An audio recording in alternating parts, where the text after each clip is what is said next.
Quick message before we get into the Banking with Life episode. We have a live event coming up in October 2023, downtown Fort Worth, Texas. I'm going to be speaking. Ryan Griggs will be speaking. This will be the second event that we've held. We did one last year in October as well. We're going to have some unnamed special guests. And Mr. Griggs, why aren't we naming the special guest? Oh, it's a private event for clients only, and these are people who they don't need their names blasted around the internet, but our people need to hear from them. Listen, the industry. When I say industry, when it comes to the infinite banking concept, becoming your own banker, these individuals understand the infinite banking concept. One is at the helm of a large life insurance company who understands banking. Okay, and then the other is. You'll be surprised who they are. I'm just telling you. And you won't find these two individuals in a room talking anywhere across the country under any general circumstances. So they're really not to be missed, in my opinion. Yep. There'll be a continental breakfast, lunch, an after party, and a room full of people who practice the infinite banking concept that are actually doing this and have been doing this. These are not all new people that first time they've ever had exposure. No, these are practitioners with a little P that are actually doing it, and you'll have the opportunity to meet them. I don't know where else you can go in the country and meet a room full of people who are practicing the infinite banking concept. Yeah, not in this way. Neither do I. October 21st. 8:30 in the morning to 5 p.m. downtown Fort Worth, clients only. You'll receive an email from one of our offices with information and a link to purchase a ticket. Approved guests are welcome. Further information on the website. Again, October 21st, 2023. See you there. Be there. In this episode, Ron and I discuss what a limited opportunity it is to pay a life insurance premium and what happens the longer you wait. We had fun. Hope you enjoy. Welcome to the Banking with Life podcast. I'm your host, James Neathery. And I'm your co-host, Ryan Griggs. So it's been a minute. Thanks for listening. You have any topics that you notated on your way down? I think the first thing we should talk about is how you're copying my jacket style. I mean, it looks good on you, but yeah. You wish I was copying you, man. Maybe you should move into the blues. I don't know. Yeah. It's like, you can do that and I won't, accuse you of copying me. Okay. I quite like this jacket. Thank you. But I like yours too. It looks well. Thank you. It looks good. I think I'll just throw out some updates on the Banking with Life live event. Move out of that. Yeah. This is September 23rd. Surely it'll be released here in the next couple of weeks before the event in October, downtown Fort Worth. But last count, one day last week, just said that we had about 110 clients registered from all over the country. Actually, 24 states are represented or will be so far. So I'm excited about that. That's a larger number than last year, a couple more states than last year, and that does not include the my team here within the office. So I would expect that maybe between 125 and 140 people to be in attendance. I'm very proud and I'm very excited, and I can't wait to meet clients that I've not met, and I can't wait to see the clients that I have met again. Yeah. Second annual Banking with Life live event, late October 21. I think it's a Saturday in October 21, for clients and their invited approved guests. And the tickets are still available. Like, more people could come. If you are a current client, can make it in October, that'd be awesome. Many of my clients will be there as well. I'll be there. My mom, who works with me, who my clients know works with me, I've talked to her. She'll be there. It's going to be, and I'm very pleased with the venue. The garden was nice, but I really like undisclosed location. Really? Fort Worth. You're going to throw it out who it is? Really? You could bleep that out. at 2 minutes and 45 seconds. It's a nice venue in downtown. Oh my gosh.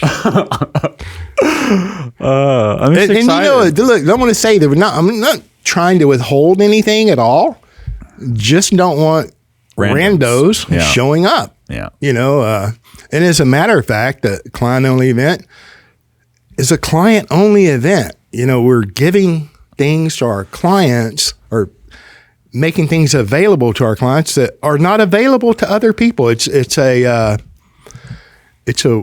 like it's a way that, I can show appreciation and exclusivity, whatever.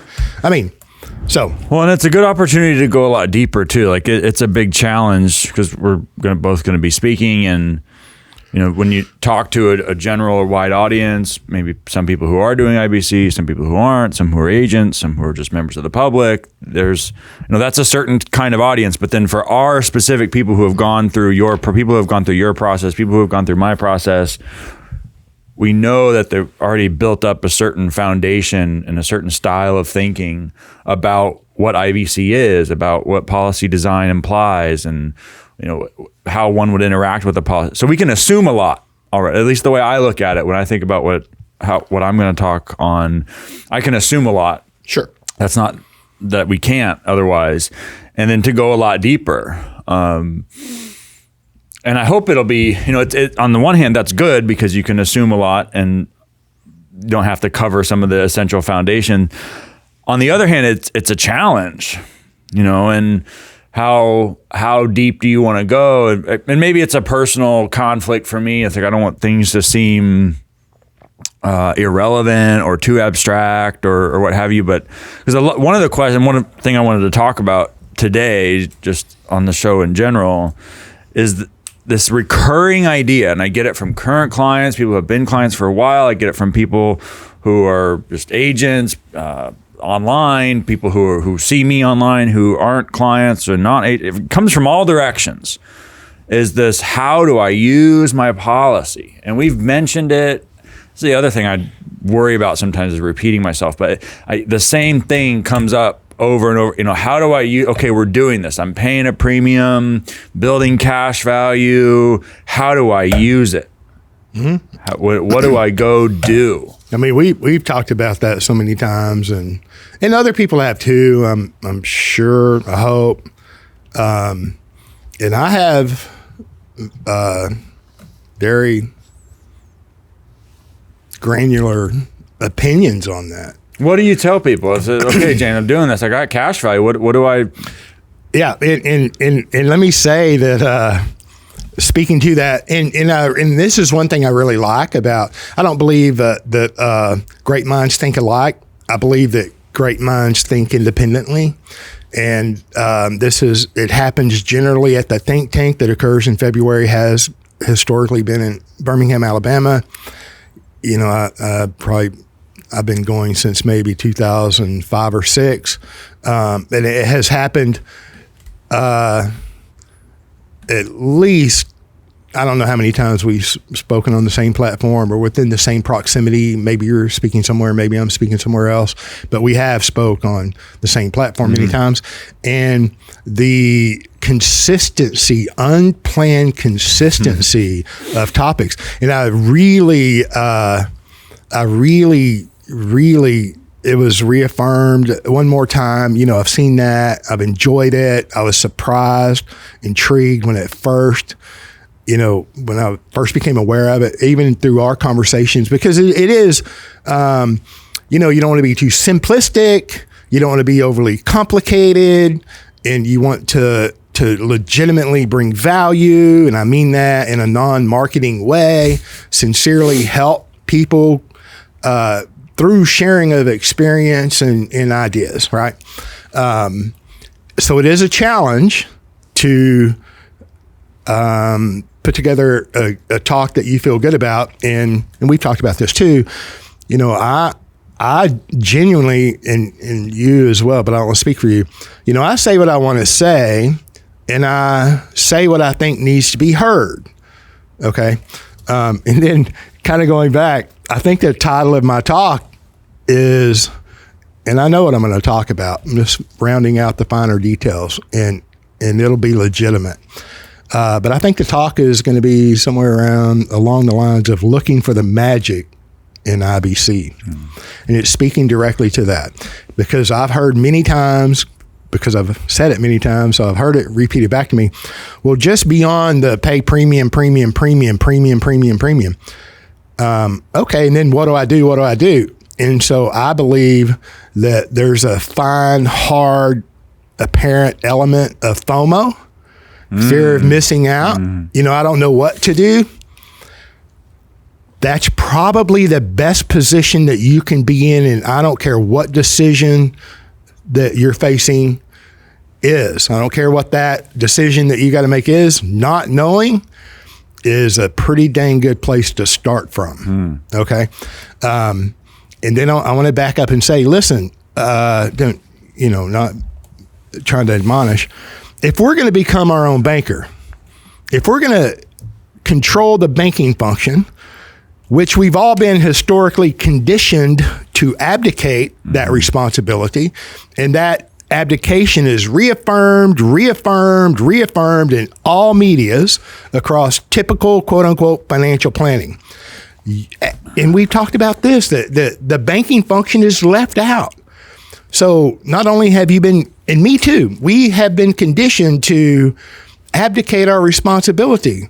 That was not even an idea or a concept or of a possibility that you could control the banking function until Nelson Nash. Okay. Before you can practice banking, you have to have capital. So because I promote, continually encourage the proper formation of capital. You cannot jump over that. And it takes time. Yeah, you can have ample cash values to collateralize in the first year, but that is so important. In the beginning, it seems to be discounted, overlooked, and then I think too, it's easy for that to be overlooked because of the noise that's out there. You just type in infinite banking concepts, become your own banker, and 500,000 things come up, and most of them are paid for promotions, and I'm a capitalist, okay. But you've got to step over an awful lot of noise to find the good, legitimate content, in my opinion. So there's several factors that that cause that type of inadequate thinking, the thinking that you're inadequate. I don't know what to do. Somebody needs to tell me what to do. That makes me feel inadequate. I'm just paying premiums. I'm talking about that inadequacy, right?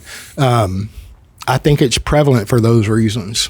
Yeah, So, no, that's all very good. So when you mentioned the potential title of your talk, looking for the magic, I looked up the word gimmick on the etymology website, Edym Online. In 1910, American English, perhaps an alteration of gimcrack or an anagram of magic. Gimmick is an anagram of magic.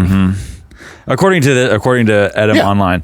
So, and they are like, and I'm not shocked. I know we'll get seem to be flippant about what one might characterize as the gimmicks online, about what I've referred to in the past as just creative insurance design, doing things with premium structure. Somebody's going to trademark that in order to creative insurance design. In order to to manufacture an artificial high cash value growth early on to facilitate the sale, all the stuff that we've talked about before. It's like, that is my antagonism to that attitude. And still in conversations with new clients, and I get it, there's so many episodes of the podcast, you're not going to have heard them all. Some people have, that's great. But all of the importation of the conventional language, the tool in the toolbox, the diversification, another arrow in the quiver, an element of my portfolio, all of this financial language that we unintentionally, subconsciously, just so easily import from a prior financial framework bothers me so much, because it's like it's not going to serve you. You're going to miss the bigger picture. You're going to miss the forest for focusing on the composition of the bark of one freaking tree. If you just focus, if you attempt to conceptualize or categorize or refer to whole life built for IBC or the infinite banking concept more broadly as just another kind of financial asset, like it's or just a particular approach to investing. I mean, I've tried to hit this front on with people who start using, and I have an introductory call with new clients or in the first advisory call with new clients where they'll start using this kind of language. And I'm like, what I have found is really helpful is to distinguish between capitalization on the one hand and investment on the other. Right? Investment is you giving up control over and access to capital. Capitalization is you securing and maximizing it. They're fundamentally two different things. They can be stacked, maybe should be stacked, great. But they are different and they should be sequentially ordered, not just floating out in the universe, but instead structured. Right? We should put a frame around our thinking in a specific manner. And capitalization should come first. The purposeful, systematic, concentrated, structured, acquisition and building up of financial value, of monetary value, of the monetary value of property, of capital. That should come first. That is what we mean when I say, that's what I mean when I say capitalizations, purposeful, systematic accumulation of monetary value. And you and I had a conversation earlier, maybe yesterday, maybe the day before, because I have big PUA premium payments upcoming. Perfect. Do you have any? I don't want to throw you off. Never mind. We were just talking through that, and it happens year after year. I've got I have 4 total, but 3 substantial, real properly designed IBC style policies, and big premiums associated with it, and there's a tension compared to what? Well, compared to how much money I earn. That's okay. It's a lot of It's a substantial percentage of my annual cash flows, and there's a degree of discomfort there. Perfect. And it's exactly where I was going. That degree of discomfort recurs, right? It's like, okay, each year there's this substantial, it's not a requirement, but it's an expectation to get a lot of premium paid. And that the regularity of that discomfort and that tension and that reaching to pay as much as one reasonably can, given our financial circumstances, there's a structure to that. There's an intensity to that, a concentration to that kind of financial management that is totally absent from any other kind of program or marketing pitch. Yeah, who do you know is woken up in the middle of the night or whatever, and I say things and maybe they're anecdotal or what have you, but I'm telling you they're based in truth. How many times have you been bothered, uncomfortable, any level, but a level of anxiety when it comes to your financial position, your financial decision? How many people that are investing in real estate? Now, I know it happens in real estate quite a bit, but let's take real estate out. But like the 401k, the 403b, the SEP plan, the self-directed IRA, Roth, all of them, all across the board. I don't care if you're day trading, short selling, whatever it is you're doing in the financial world, right? And I understand in real estate, there's a certain amount of undue risk when you inherit, but how many individuals in those circumstances, I'm limited on what I can pay and these different investments. How often do you think that their level of anxiety goes up whenever they think about, well, okay, I've got to make my $6,500 contribution to whatever? It's like, we just have a payroll deducted. It's on autopilot, and you think that that's going to take care of you in quote unquote retirement and passive income time? No, you know as well as I do, it's not.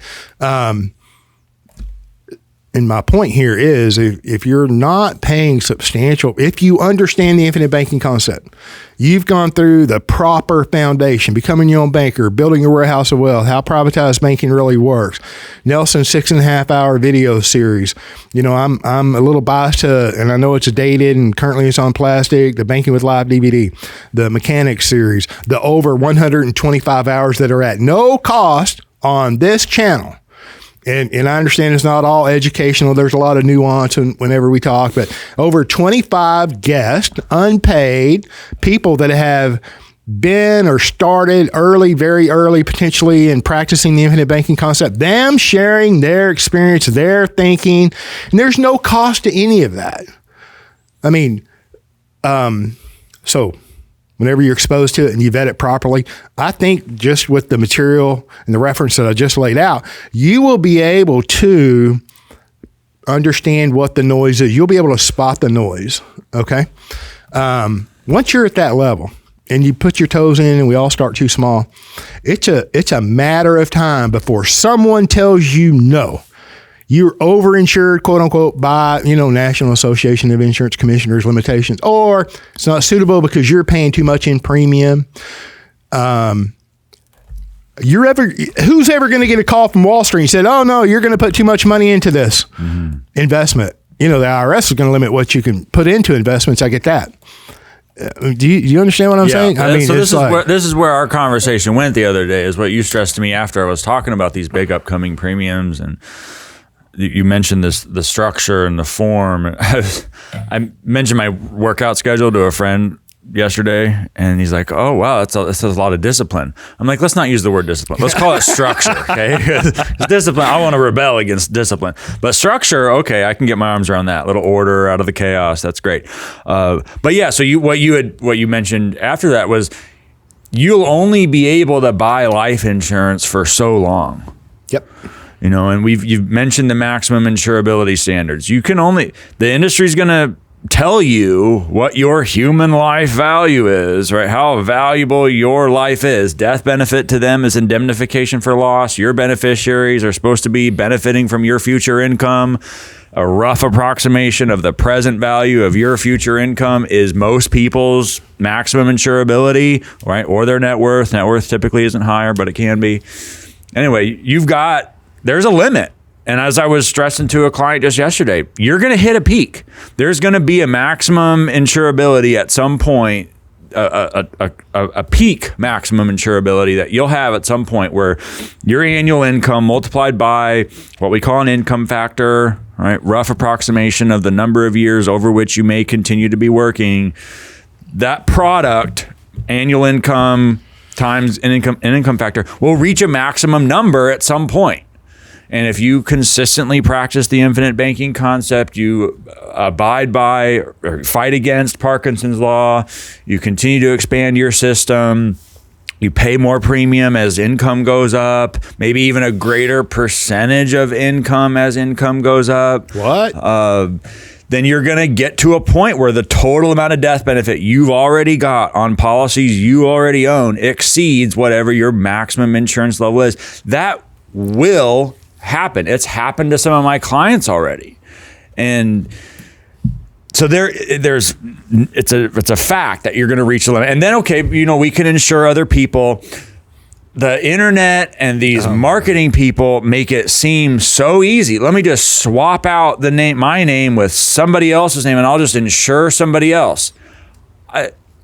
Maybe these people just don't do a lot of those kinds of applications. Maybe they just don't know. The time is spent on the presentation. There are so many good presentations out. Well, appearingly, they seem produced, very good. Yeah, produced presentation. Yeah, very, very well produced. And it's like I'm going to go down this rabbit hole and no. Yeah. It is not easy to just insure somebody else. To get that off of you, it's best not to get it on you. It's best to stay with the original works, in my opinion. And have a basis in there so you can vet. That's part of being able to identify the noise, right? So, and I don't want to sidetrack you, but and get pushback regularly from within the advisory world, agents that can spell IBC.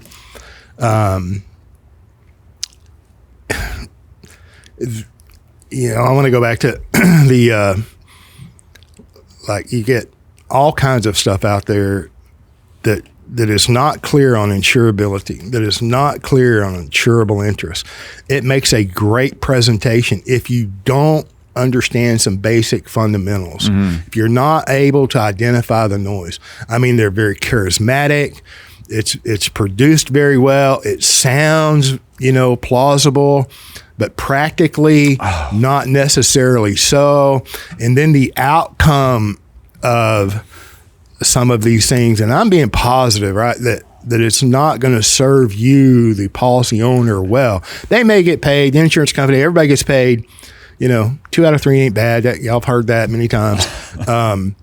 So it's the fundamentals, in my opinion. And who wants to listen? Why would a professional athlete that has been a professional at a high level for 10 years show up at practice when they go over the basics? Why would they do that?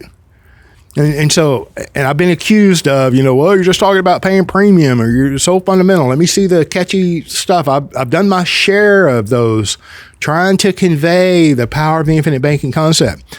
You tell me why a professional, and I'm just using the athletic professional, why do they continually, regularly, on purpose, with intent, revisit every year, throughout the year, the fundamentals of their craft or their game?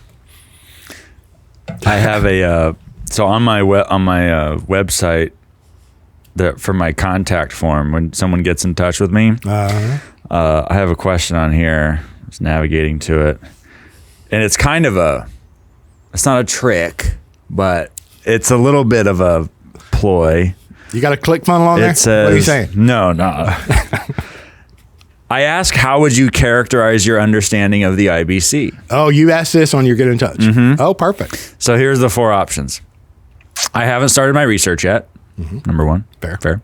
Number 2, I've started to look into it, but I'm still learning. Fair. 2. Number 3, I know enough by now that I've got the general gist of it. And then number 4 is I've mastered it. Oh my gosh. Yeah. So does a red flag come up on your side when they check that? I'll have some people who, and then because there's other questions on here, like, what have you done? Have you read Becoming Your Own Banker? Have you read Building Your Warehouse of Wealth, watching Mechanics series, Banking with Life DVD? What's your background with it? And so I have that information, and then I have what they characterize as their understanding. And the ones who mark, I have mastered it, I'm like, oh boy. I already know that a lot of should we even proceed through an advisory process, a lot of what we're going to have to do is undo the things that they've built up in their mind. Yeah. My very favorite is when brand new agents who want assistance, which is understandable, will go in there and, oh yeah, I've mastered it. I'm like, oh, you have. Perfect. Yeah, great. Maybe you should teach me. Please, gosh, please don't. But I mean, anyway, I thought that was. I got a couple. I want to go back to the typical traditional financial planning construct, and how do you. It's so different, right? The infinite bank concept and building capital strategically, on purpose, with intent, contractually. And then it gets mixed in with all of the other financial terminology. Yeah. If you think about it, the way I see that is, if I'm not aware of the infinite banking concept, if I don't know that it exists, and I've been doing real estate, stocks, bonds, mutual funds, and whatever type of an account, 529, 401k, 403b, 457 plan, pension plan, whatever it is, I mean, that's my framework of understanding. Right. So I'm trying to put that in there, so I can wrap my mind around it. So I think that's fair, right? But then that is also encouraged and compounded whenever you have either the unaware, the uninitiated financial planner, quote unquote, whomever they are, whatever licenses they have or don't have. And they're really in the same kind of mind frame, right? Because the conventional advisor is. Yeah, absolutely. whether or not they've checked the box that they've mastered, on your website. So I understand that, and I'm not hostile to that. I just want to point that out that it's in their framework. And then on your website, is there a link to register to this live event? Or do you just send them on the website that anybody could go to register? No, there's not. No. And then, I've mentioned, and you just mentioned building a warehouse of wealth. I just want to point out, because we sit down and Mr. Griggs may have some things you want to talk about, may not. I may have, may not, probably not. But building your warehouse of wealth, and it's coming up this week because I've talked to brand new agents, brand new people, and they think they have a good understanding, and they may have a good understanding, but nobody ever mentions building your warehouse of wealth. It's required reading. If you want to speak with authority or have a solid, legitimate, well-rounded foundation of the infinite banking, Nelson Nash, that's his second published work. You can't leave that off. And I'm not saying it takes priority or precedence over becoming your own banker. Nothing does. I don't care how they spell it, mutilate it, me too it, bastardize it, or whatever. Nothing out there in the big wide world is adding to this or improving this. My opinion. And tell me I'm wrong. Prove me wrong. But don't overlook building your warehouse of wealth. I wish I had one.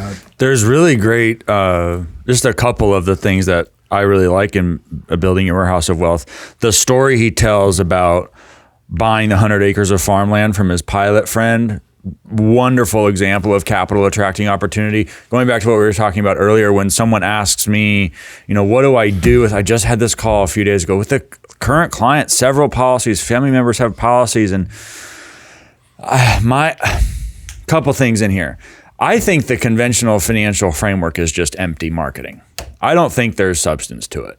I think that they kind of took the government's word for granted when they said that these tax qualified plans are good for you and that Uncle Sam's looking out for you and they want to help you get in bed with Wall Street. Took their word for it? Yeah. No collusion ever happened there, right? 401k plan in the late 80s. Yeah. Mutual funds up. Yeah. I'll have clients ask me, because I could see, if they were, when we're into the advisory phase, they've provided financials, they'll mention a tax qualified plan, maybe through an employer, maybe their own, like a SEP or whatever, Roth IRA.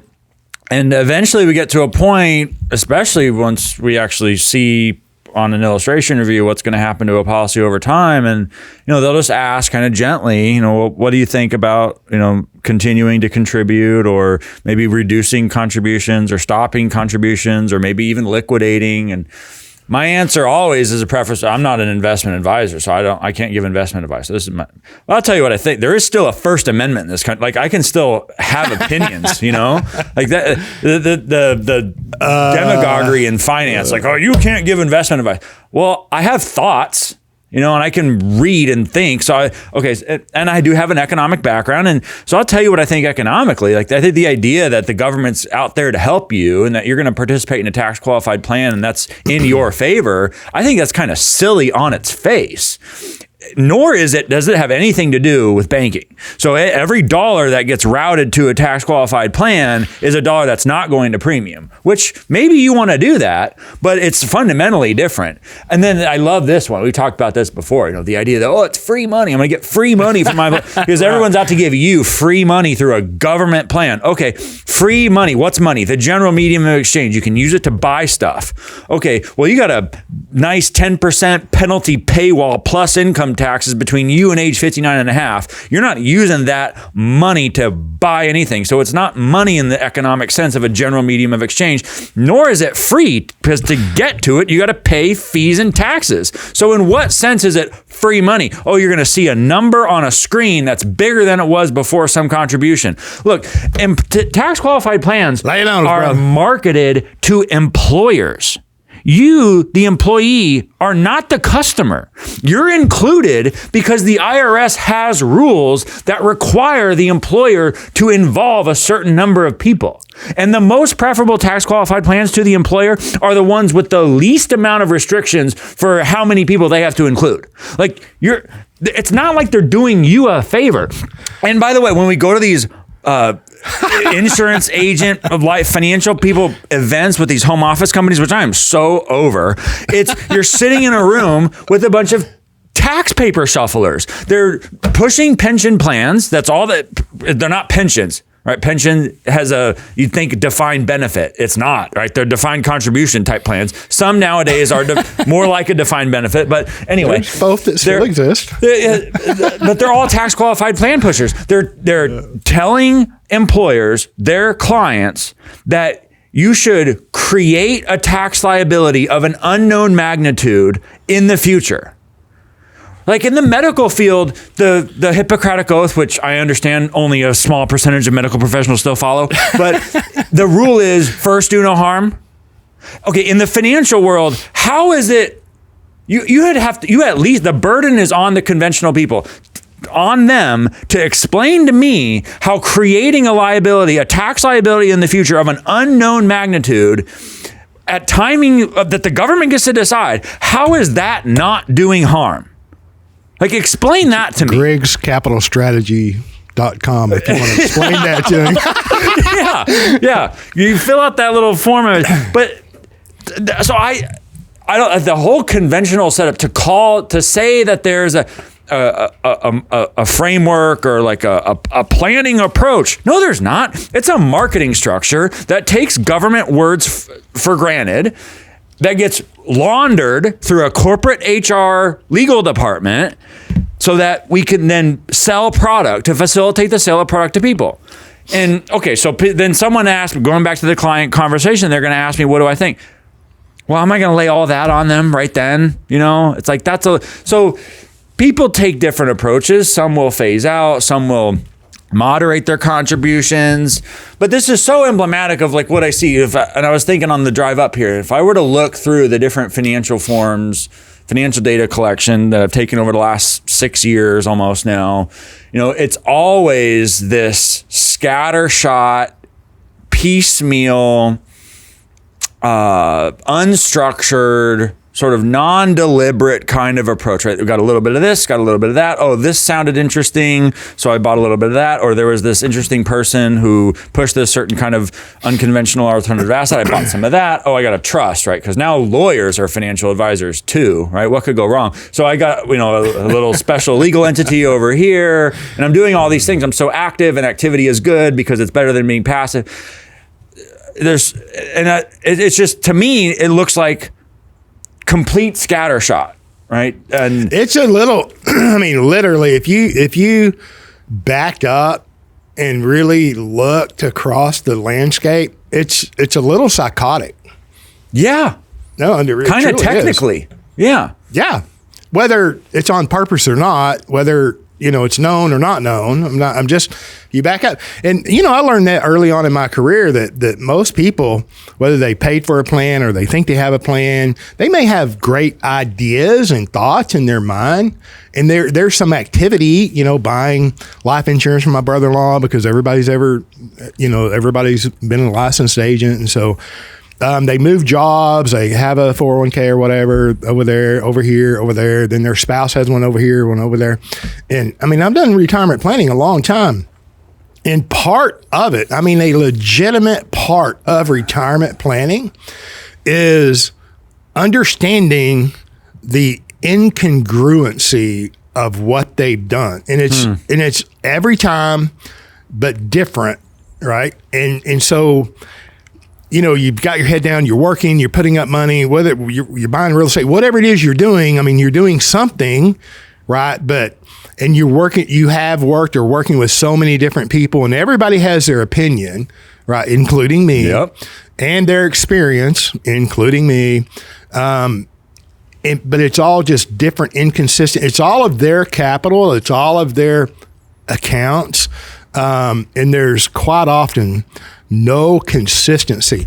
I mean, that's a fundamental requirement that or part of a legitimate quote unquote retirement plan that I learned early on. It's making sense of that, making them congruent and consistent to work. And then you mentioned earlier sequence of priority. There's a sequence of priority that you take income and passive income time with all of your assets. There are a sequence in capital structure, proper sequence that, and when I say proper, I know it's broad, but we're shortcutting all of that scattered thought. We're making things more consistent. How can, maybe I'm 50, 55, 60, 65, 70 before I discovered the infinite banking concept. How do I make that make sense? If I've done my homework and I'm like, yes, this is it, or I want to participate at whatever level, how does that properly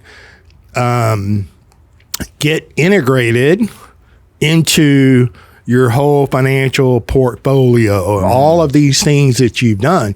And I just don't think that, and I'm not picking on anyone, but, the algorithms, I look too long on certain things on social media, so things get fed to me. And I see these young advisors, which I'm very happy to see, right? Because, I think the average age of the advisor is much higher than I think it personally should be. So I like to see it going up. So I like to see these young people coming into, the financial world, and especially properly into the infinite banking concept footprint, right? But you listen to them and my heart goes out to them. I mean, they're like slinging policies and they're unstructured or not properly structured, the wrong type. They're using buzzwords that people are hearing more often, the infinite banking concept, borrowing against a policy, whatever, terminology that they use. Most of the time it's not proper. And I've been guilty of that too. There's no question. I'm not perfect.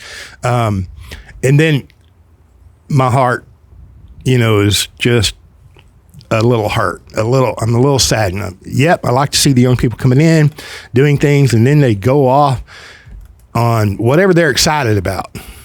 And I'm like, oh my gosh, that's a train wreck. Or they're going to learn to do something different. Mm-hmm. And I know there was a lot there, but there is a proper sequence of taking income. There's a proper sequence of building capital.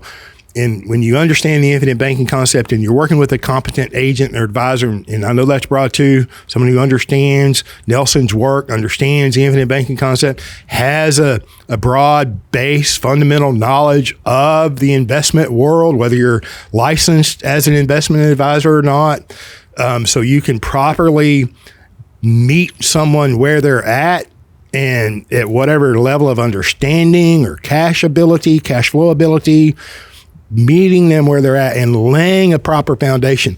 and that just brings to mind that I don't know how many times I've been beat up within the financial community, within the infinite banking footprint of structure, and you get lost in the weeds. Or no. Nelson had structure in all of the cases that he referenced, printed, and shared in the infinite banking world in his book, Becoming Your Own Banker. Right. And I've gone over them ad nauseum, talked about them the last several talks. There was structure. Structure is important, because if you don't build the correct foundation, whatever structure you put on top of that is going to fail. So fundamentally, a proper foundation includes proper structure of policies, if that's what you choose to engage in. Which implies deliberate company selection. Among other things, absolutely. Because the terms and conditions governing the features of these policies are different across companies. Mm-hmm. When I start an advisory process, we go through company selection with people, and it's like they've never heard any of this before. Oh, I know. How many times do you hear that? Oh, no one's ever asked me that. Oh, what? No one's ever asked me that. That's a great question. It's always like putting water on a dry sponge. I mean, it's just... Yeah. It's like an unnatural conversation to people, because there isn't any of it online in general, really. Like discussion of different products and along the criteria of what might be favorable from an IBC perspective. Because if you have an inflexible PUA writer, for instance, then there will be an inherent tendency to select a more moderate total premium outlay. Right? If you have a relatively rigid premium payment requirements in order to keep the PUA writer on the contract, in order to keep the policy enforced, in order to keep the term writer alive, the way to manage that rigidity is with a lower scale, less premium, and all that. And that is what it is. I mean, it's not the end of the world. Maybe that's fine. Maybe if you're one of these unicorns I've never met where cash flow just comes in at a perfectly predictable interval at the same magnitude all the time forever, that's not a problem for you. Okay, maybe. But if you're like the rest of us down here in reality, where there's some irregularity to cash flow and to free cash flow, right, to the magnitude of the difference between income and expenses, that is therefore available to pay premium, well, then some degree of flexibility is going to be important. And even more so for people with a lot of variation or seasonality or cyclicality to their income generation. You need that flexibility. That implies that company selection should come first. And that means some companies are going to be better than others, because better in terms of alignment and adherence to what your specific financial circumstances would imply, right? And I don't know, that is so different. That type of qualitative approach is so different from just this quantitative. And then if you add in that we're talking about structure and long-term orientation and discipline and really developing a practice. And I like discipline, not so much in the sense of like punishment, which is how I normally hear it, but discipline in the sense of like your major or your specialty or your area of expertise, you know, like where your particular deep specialization is in the division of labor. If we talk about discipline in that sense, well, we're developing a discipline in systematic capitalization over time. And if I'm going to truly practice that year after year over the very long term, well, the terms and conditions governing my rights and obligations in the contract in the first year are going to be the same ones governing it in the 25th year. Like, so there are special long-term implications of the degree of flexibility in the contract you buy today. You may not need the flexibility in PUA premium payment right now, but what's to say you won't in 10 or 15 years? Mm-hmm. And like, why not have it? Like, if you were building out a structure that can be most accommodating, most accounting for the degree of uncertainty between now and however long in the future, why wouldn't you go get that? I think the only reason you wouldn't go get it is because you didn't know it was an option. Right? If you know what's going on, you'll know what to do. Maybe you're potentially working with someone who doesn't, have a product or a company or the understanding of that importance. Yeah, and this is the other thing. I don't think they think in those terms. There's so much. As you were talking earlier, I'm like walking around with the implicit idea of like the conventional financial framework in mind is like having on beer goggles. Like it's disorienting. Right, like what's where? It's chaotic in like this metaphysical, psychological sense. There's no structure, there's no form to anything. So then it's therefore very easy for me, the consumer, to feel like, and I think these feelings are promoted on purpose, that I'm not capable. Or so complicated that I want to just extricate myself from that. So I'll rely on you. I like you. I trust you. Big name, big whatever, big charts. So I'm going to rely on you. So therefore, I don't have to have the discipline and not the practice, but the actual discipline in an encouraging way. I'll take correction, but I need discipline outside of my professional discipline. Physically, mentally, I need that. So I'm speaking of discipline in that term, but in a good and positive way. I need the discipline. I need the regularity. I want the premium due notice. And I get it. You're forced sometimes under pressure because of the unequal cash flows that we all incur throughout our life. I need the discipline. And so I'm embracing discipline, and I need the systematic, right? Annual premium, monthly premium, whatever it is, anniversary dates on however many policies I have. It keeps my head in the game. Mm-hmm. I cannot therefore abdicate my responsibility. I'm not relying or depending on anyone, the life insurance company, my financial advisors, the CPA. It's me. The buck stops here. And that has value. that is very hard to maybe put your finger on. Maybe it takes some time period to look back and say, oh my gosh, that made a huge difference. I can look back over my life and, if I hadn't decided to buy the first policy structured, and I was a life insurance agent 14 years before, I was exposed to the infinite banking concept. I started too small, said it many times, most of all of us, I want to speak for you. We start too small. But, I still have those policies, wrong structure, wrong company. I still have them, pay substantial premium by the time you put them all together. I think there's 5-ish or so policies I still have with the wrong company, wrong structure from the beginning. But, you look back and you can look at dividends, you can look at cash on cash points, you can look at whatever you want to on an illustration. What you cannot see on the annual statement and what you cannot see on an in-force illustration or the original illustration, I don't care how it's manipulated or presented. You cannot look at my annual statements from that company, from those 5 policies that, direct recognition, don't pay a dividend anyway. Okay. And I'm not mentioning the companies, they're out there. And if I did, everybody would recognize them. You cannot see the vacations that were financed, the medical deductions, the dental deductions, the credit cards, all of the things that my lovely wife and I have used those policies to achieve. Mm-hmm. So what's the value of that?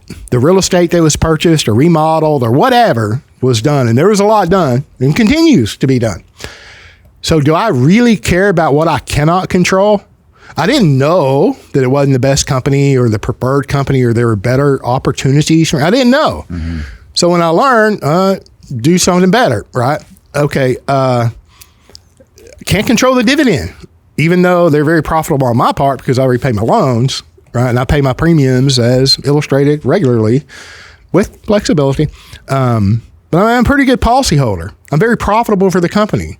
I continue to remain healthy with that discipline of health, so the death benefit hopefully is further out than, their actuaries predicted. Mm-hmm. My point is the policies that I own are very profitable for the company. And you can't put all that. So as marginal of a company as I perceive them to be today, I'm not going to not pay a premium. Mm-hmm. I'm not going to sell the policy. I'm not going to surrender. I'm not going to 1035 exchange it. I'm not going to do all that. I'm using them. And you can't see any of that on an illustration. Right. Very powerful. So if we didn't pay the premium and go through the learning curve, all of that adds and builds to the practical, applicable discipline. So, and all under the personal ownership of the individual, and oh my gosh, because this one's come up a lot recently. These are always fun. Oh, I saw a YouTube video. I'm going to get a trust. I'm going to have my trust go get the policy, and the trust is going to own the policy. And then when I want to use money from the trust, well, then the executive director of the trust, or the trustee, which is me, is going to authorize, request a policy loan in my capacity as the trustee to be distributed to the beneficiary of the trust, because trust assets can only be used for the beneficiaries of the trust, right? Which is not you directly. Okay, so we've got to take, in the capacity of trustee, take the policy loan from the company and then issue that to the beneficiary. And then the beneficiary then has to loan that to me personally for me to then go use for whatever I'm going to use it for. And hopefully the IRS doesn't come back and examine that whole transaction and say, hey, you're just shortcutting through the beneficiary to get money back to you personally when trust assets were supposed to be used for the beneficiary. We don't talk about any of that, right? Oh, and then is the trust going to apply for? Where's the insurable? What insurable interest does the trust have in the trustee? Oh, there isn't one? Okay. So you personally then have to go and be the proposed owner on the policy. And then you're going to transfer ownership of that policy to the trust. What happens when you come back around to get the next policy? And explain to the underwriter why death benefit currently in force isn't owned by you. Is that an estate transfer strategy? Maybe it is. It very well could be. Is the advisor going to argue that to the company? Is the advisor you bought the policy from in the first place even providing service that long after the fact for when you come back around to get the second policy to then explain that to the underwriter? Are you going to remember that? But I got to get a lawyer involved. Let's make it complicated, right? Let's have it's becoming, look, it doesn't say hire a trust to be your banker. It says becoming your own. The words, you couldn't choose words with fewer letters. Your own bank, you personally, becoming you as a natural individual person. Yes, you have a social security number, got to pay income taxes. We're not going to go down that whole rabbit hole. Capital letters. Yeah. Your own banker. You personally. Nelson described dividend paying whole life as a pre-engineered trust. The reasons one would want to have assets owned in a trust are the vast majority of which are already natural characteristics of the policy. He compared life insurance policies to pre-engineered tax-free trust. It's already creditor protected. The characteristics of each. It's already private. You already have total control. You already can stipulate who the beneficiary is. What? We just need to find a reason to pay lawyers some money. Is really but it what made it a is. good presentation. Kind of going back to our points earlier. It's a very you lay it out. You're using the right buzzwords and the legal framework. Or drop the R word. The Rockefellers did it. Wait! I'll update you on some of that. Not publicly, sorry. Okay. Yeah, look. Okay. I'll write that down for later. So the grantor to the trust, 3 major components of a trust. I'm not an attorney, not giving legal advice at all. The grantor, the payor, the life insurance, right? The trustee, the life insurance company, and then the beneficiaries. I mean, oh my gosh. And then it's life insurance is actually legally, technically, the internal buildup is tax deferred. I know, lazy in language, tax-free. That is accessible tax-free. The death benefit fundamentally to beneficiaries is tax-free. Now, all that can be complicated with MEX and insurable interest and all that, but fundamentally, it's like, why? I mean, didn't the life insurance companies hire all the attorneys to construct this? No, we need to have more attorneys. Let's put another layer of. And I have nothing but love for the professional attorney, okay, and the professional tax preparer. I'm not disparaging any of them. I mean, I know some of the best in the country personally, even though they're retiring and not taking new clients because that's how good they are, right? Okay. Why do I want to complicate that? And then I want to say this, that those illustrations or those types of presentations that I've had to suffer through, and I try to minimize my suffering, it always winds up to tax-free or a greater rate of return in all of that construct, jumping over a dang lot of details. How many tax returns do I have to pay for when I have money flowing through all of these entities? And yeah, there's never a problem until there's a problem.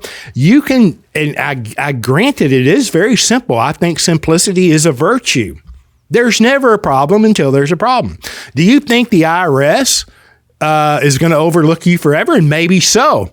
Well, ask Peter Schiff how long they overlooked his father and the outcome of that, and all of the other people in history that have pointed out the fallacy of our current tax structure.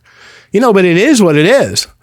And that great big presentation that now I'm ad-libbing here and adding to for emphasis, all of the views that you paid for, all of the subs that you paid for, all of the watch time that you paid for, to make it look like, oh my gosh, this is the greatest idea. Look at all these other people looking at it.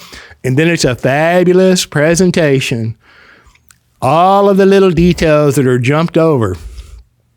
So yeah, what's the outcome of that? Well, there's never a problem until there's a problem. But by golly, when there's a problem, are they going to go address the attorneys that helped you set that up? Are they going to address the advisor that helped you set that up? Maybe, if what they're doing is illegal, maybe they're going after you. It's you. and all this capital structure that you, with good intentions, are putting together for you, your family, your future lineage, and then that doesn't happen. And I'm gonna sacrifice that for a good presentation to hopefully mitigate my taxes.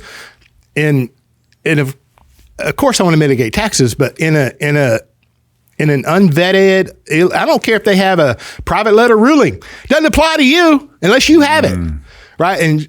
And so I want to sacrifice all of that to get early liquidity, to get involved in a complicated structure and you know what? Just pay $45,000, $60,000, $70,000 for that construct because that'll add to the validity. Well, it's expensive and complicated, so it must be good. Oh, it's so simple. I'll just pay the taxes that I owe, no more if I can help it, and control the capital that's going to fulfill all of the desires. For me, currently, the future. And that really is the opportunity. I mean, it's such the opposite of the conventional financial framework, and that's why I get uncomfortable sitting around a bunch of tax pushers and conventional life insurance type rooms. Is the admonition is the complete opposite. Take the bullet. Take it at the known tax rate, at the known amount. That's not even a bullet. Year. That's a smaller bullet. Let me pay taxes in a known bracket. In a known bracket. Right now. Expose what's left to this beautiful compounding growth curve that'll last for the rest of my life, where I can go get to all that surplus. And pay the taxes on that productive activity. You know, if I collateralize a policy and I buy real estate or whatever it is I do, I'm going to pay taxes within that characterization of that activity. Okay. Right. Okay. Okay. You're not going to get around that, in my opinion, legally, successfully. Now, you can practice it at such a low level that, the IRS is going to overlook it and not catch it forever. I get it. It's possible. Yeah. Until it's not. Just take that up at scale. I mean, I go into this with the real estate people all the time. I know I'm not against real estate. I'm not against crypto. Do whatever you want. All the investment type activities are great. IBC is, like you've said, put jet engines on what you're doing anyway. But to me, like the idea of all I'm going to do is make money and buy real estate. It's like, what's that look like at scale? And the answer is a career change, right? Because what's that look like at age 70 when one of the spouses graduate or they don't? Right. And you're going to hire I don't want to crack on it, but I like real estate, but it should be done in the context of a broader systematic capitalization strategy, right? And I brought this up on a call that went way too long with a new client, but I like talking to her, and so it came up naturally. I'm like, for the people who want to jump on the investment stuff, because that's what often happens, right? For the people who are into real estate, they're already doing some of that. They've skipped over the capitalization part, and so the sequence is out of order. I'm in a hurry. Right. And so there's a transition process to get things structured correctly, or you don't fix a broken bone right away. You got to let it heal and mend and get in the right order over time. But once it's there, the two are going to feed on each other and serve each other over time. Because my point to this lady was that the banking problem doesn't go away. In fact, especially if the investment activities of whatever sort they may be, real estate, whatever, if they go well, the banking problem gets worse.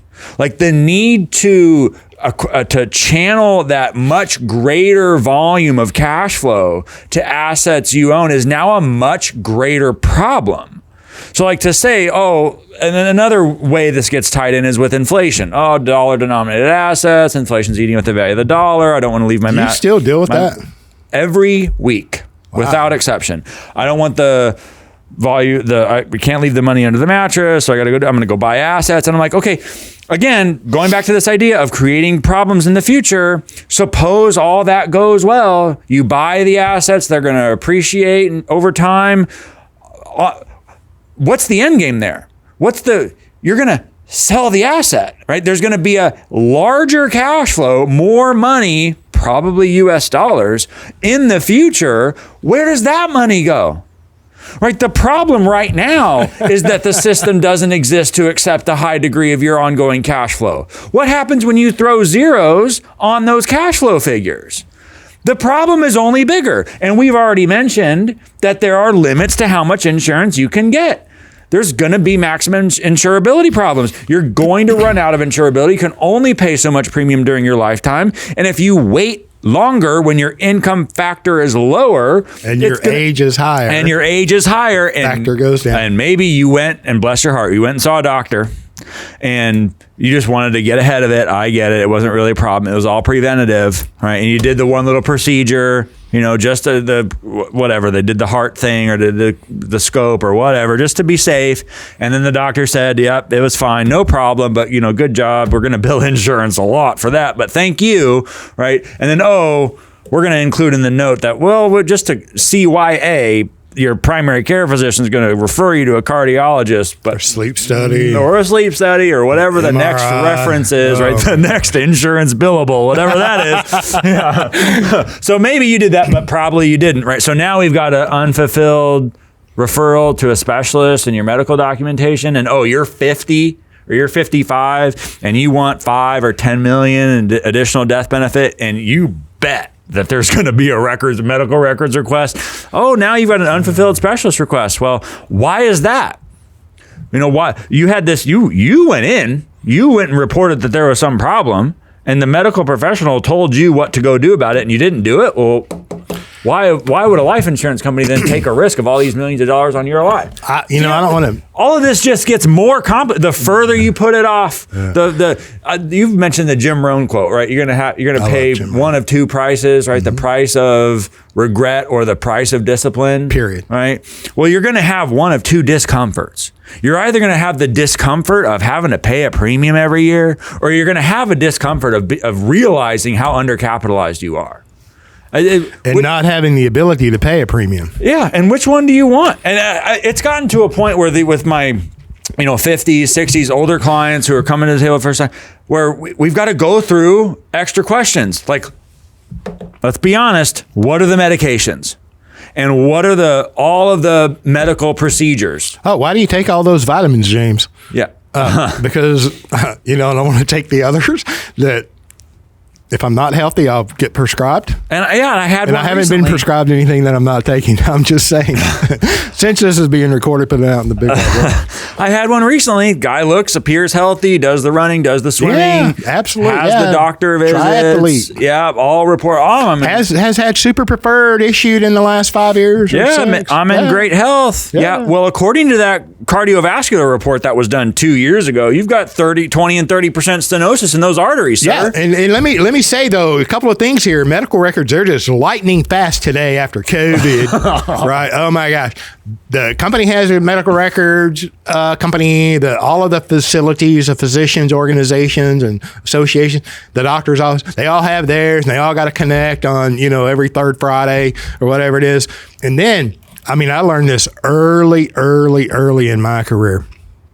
You go to your doctor, you have a conversation about 3 a.m, you get up in the middle of the night because you live out in the country, and you finally shoot that, varmint that's been tearing up your trash. And then he just makes a side note that, this conversation, they might not be, 100% on, but you're healthy for whatever you're going to see him with. You're having a conversation. I'm not saying you should have an open, free-flowing conversation with your medical professional, and you should take responsibility for your health. There's no question about it. You're the best investment you have, health and, thinking and spirituality and all of it, financial health. It's your responsibility, so don't abdicate it, okay? But what is written in the medical records versus what is transferred through conversation could be two different things. And I'm just saying, a lot of times we go to the physician and they might talk about something in conversation, but the patient didn't leave the office with a clear, I have to go get X or Y because he put a referral in for me. It might have come up in conversation, and I think if that conversation occurs, then the patient doesn't walk out unaware that they have a Specialist referral. Yeah, a referral to go see and follow up on. Now they could get busy and it could be 2 years later and it's like, no, we just had a conversation about how healthy I was. I was just dehydrated. It wasn't a heart attack or whatever the case may be. Yeah, everything's fine. Yeah, everything's fine. I don't feel bad. I look good. And yeah. All of this is to say that the opportunity to buy life insurance and pay substantial premium is very limited. And the more time goes by, the more limited it gets. Right. And the probability goes down that you can get what you want in force. And multiple factors.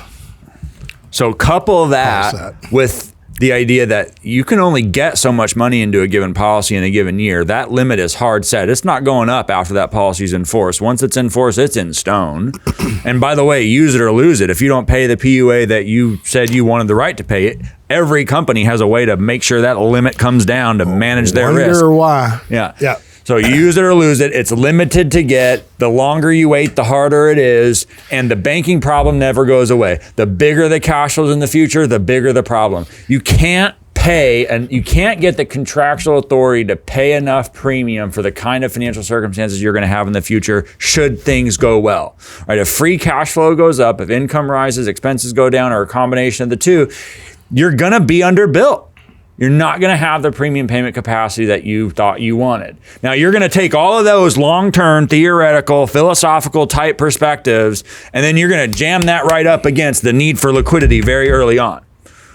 Right? And the result is going to be this clash of like, okay, well, what should the premium design be? And I want to say a couple of things that, we've been releasing shorts, reels, whatever.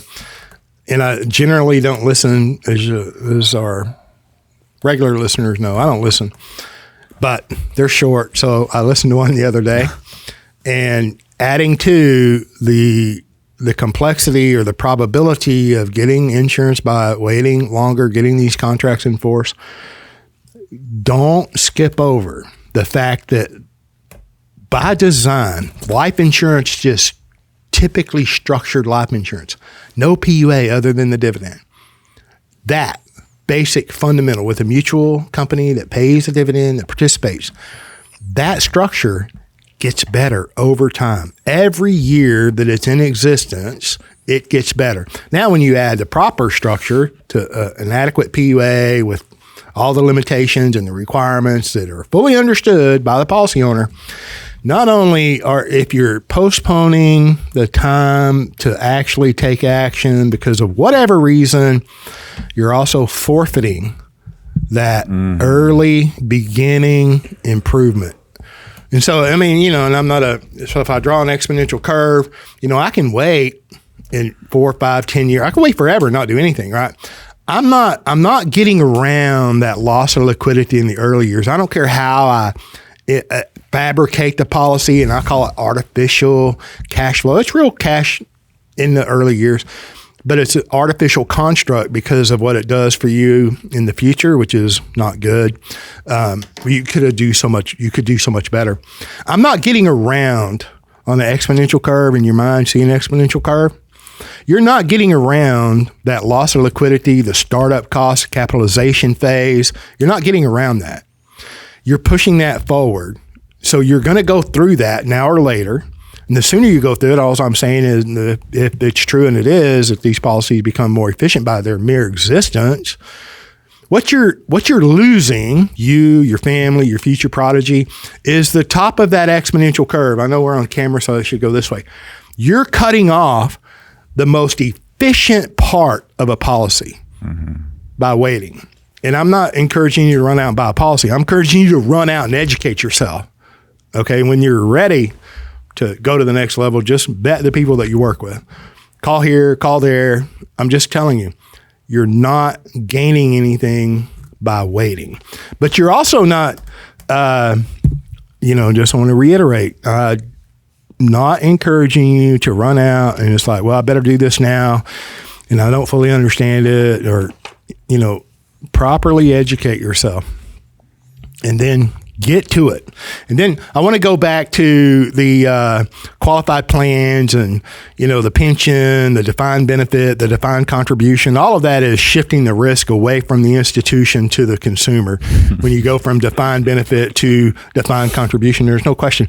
But I want to bring up the pamphlet. This is a very small booklet, really, that Nelson Nash himself brought back into publication. It's the Pension Idea. It was written by Paul Perot, and it gives you the early history of this idea of I'm going to get something for free from the employer, the idea of a pension. And Nelson said many times that Paul Perot, who was early on in the Mises, one of those names that, we don't readily recall, but he wrote that. The Pension Idea. It's a very short read, but it gives you kind of the genesis of where the idea after World War II, how do you keep an employee without giving them benefits? I just want to put that out there that, we have them in my office. I think they're available. They're available at the Nelson Nash Institute, infinitebanking.org. It's worth the read. If you have an interest in any, history on and it's not comprehensive history. It's a beginning. Okay. All just different degrees of abdication of responsibility, right? The greatest factor in the production of results in IBC style whole life is your behavior, your premium payment. The greatest factor in the results of something like a tax qualified plan is whatever's going on in the cartelized public stock market, over which you have no control, right? So just different, and there's an element of gambling, of maybe I want something for nothing. Yeah. Without having to earn it, right? Unearned reward. Sometimes I think about, and there's this total left turn, but in Genesis, right, the eating from the tree of the knowledge of good and evil was like unearned moral knowledge. Right? And what was the price? What was the punishment? That you'll be like God. You won't surely die. Adam will have to then labor for his sustenance. Curse. He'll have to go work. It's the imposition of labor. Anyway, you should earn and accept the responsibility for earning your future financial circumstances. The idea that can be abdicated is bringing up the idea of Genesis. I think it was on your Facebook page. Oh, that he was off the rails, bringing up some religion. It was very entertaining. It was a Friday, and I've had just a week with home office companies. What'd I say? I thought I was being cute. Oh, this is the one I texted to you.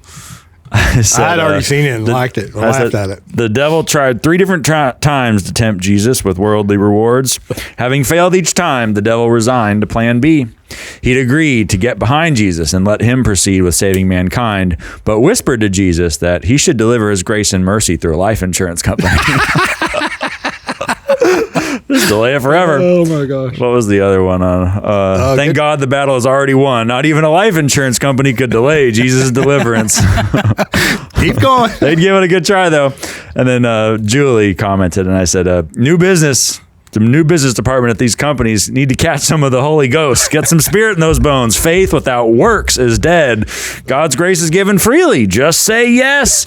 He says man is loved. You say this policy is issued. Oh my God. Home offices don't need more underwriters. They need more Pentecostals. Let's get a move on. That one just like ticking over the top for me. It's like, oh my gosh. It's like, so you dealt with a bunch of underwriters or home office, whatever. You were off the rails on a roll right there, man. Yeah, we have an opportunity to encourage each other, to issue some business and pay a premium. If you can't have fun, is it even worth it? All right. I'm good. Structure, discipline, have a form, take responsibility over the long run. Buy a policy that'll allow you to do that over the long run. Then understand the policy that you buy. Yeah. Understand what you can do, what you can't do. Let's go visit the venue that I didn't name earlier. Yeah, well, we got to drive to Austin, huh? Yeah.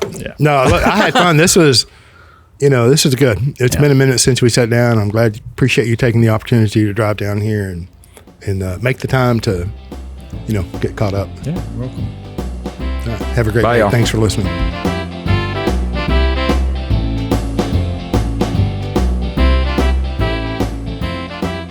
Thank you for joining us on the Banking with Life podcast.